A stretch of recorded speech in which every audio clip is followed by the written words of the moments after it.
Hi, welcome to ZBar. It's Steve again. It is Friday night, and we're going to try to do something fun tonight. We're going to have some new bottles that I've picked up over the last week, and we're going to go through them and just give you a quick review of each of them. So the next bourbon that we're going to review is the 1776 from James E. Pepper. So James E. Pepper is a distillery in Lexington, Kentucky. They've actually been around for the name of James E. Pepper has been around since 1780, believe it or not. So it's this distillery is really old. Now, the distillery itself closed down in 1958. They actually went bankrupt and they closed down in 1958. And then there was a gentleman named Amir P.A. I'm probably murdering that name, by the way, but he actually in 2008 relaunched the brand, and back then he did it through some sourced whiskey, some partnerships in the area. They have actually been redistilling their own stuff since 2017. So distilling is in Lexington, Kentucky, as I mentioned. That's also where their bottling is happening. Let's see what it's like. Again, Friday, so we're gonna do a fresh crack Friday. Here we go. Another solid pop. Again, 100 proof. So you got 100 proof. It's 60% corn, 36% rye, 4% malted barley. It's only 3 to 4 years old, so it's going to be fairly young. But 1776, James E. Pepper. I've watched a couple reviews on this. This product's been out for quite a while, so it's not like this is a groundbreaking one. It's just the first time I've actually seen it. So I have not seen this in liquor stores that I've been going to. Happened to run across it in barrel proof liquors, and so I bought one.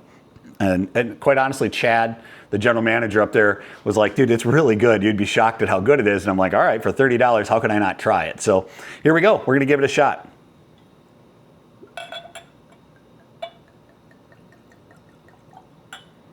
I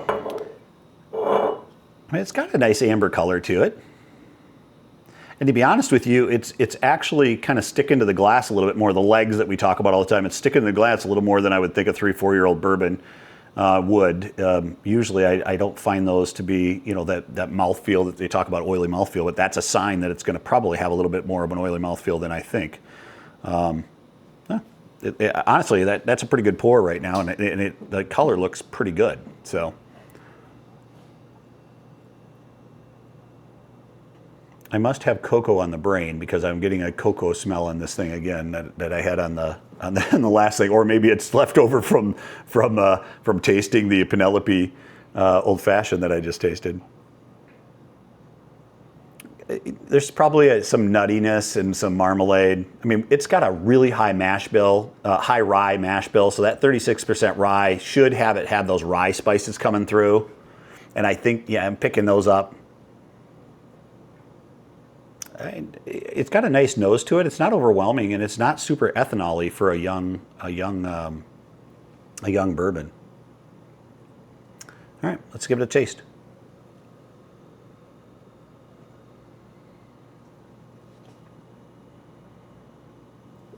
Oh my gosh, for a high rye, 36% mash bill, 36% rye mash bill. So 60% corn, 36% rye, 4% malted barley.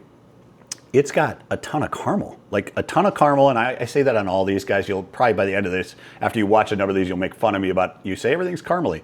Well, to me it does taste very caramely, but this one is extra caramely, and I would think it would have way more like spice and that what you usually get from those ryes. It's not a rye, it's just a high rye mash bill, but it's a bourbon. But yeah, it's tons of caramel. It probably can taste a little nutty. There's probably a little nutty, especially in the back side of it. The finish is not very long. That you'd expect that 3-4-year-old bourbon. It's not going to have a ton of finish on it. Almost a popcorn on the finish. That's weird, like buttery popcorn. That's a weird thing to say, but that's what I'm kind of picking up on the back side of my tongue as it kind of mellows. Still a little bit of that caramel hanging on as well. So I mean, all in all, it's got a really good taste to it for a 3-4-year-old bourbon. Wow.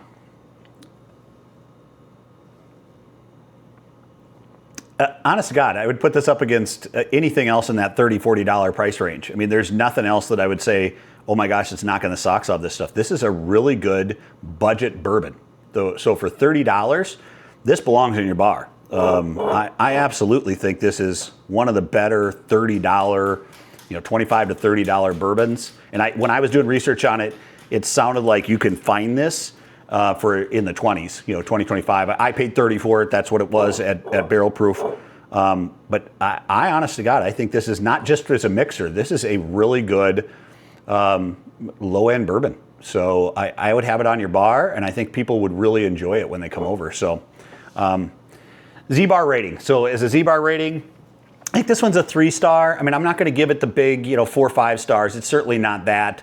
It doesn't have a great finish. It have a little bit more of a oily feel than I expected for a 3-4-year-old bourbon, but it's a solid 3 out of 5 stars. And that's, as I said, this is a respectable bourbon. I would absolutely keep this one on the bar for you. It's good. It's good stuff. All right. That was fun. All 3 of those. I think 3 really good ones tonight. That doesn't always happen. Usually I have at least 1 dud in the mix, but all 3 of these, different types of bourbons.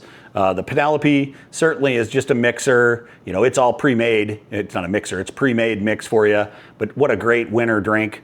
The 1776 low-end bourbon. If you're hunting for something that you can sip on, that's at $30 or $25. It's that. That is excellent. And this is a high end. This is the, I'm trying to impress my friends.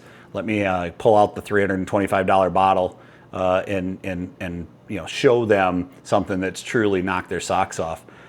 3 very different, but all 3 very good in their own right.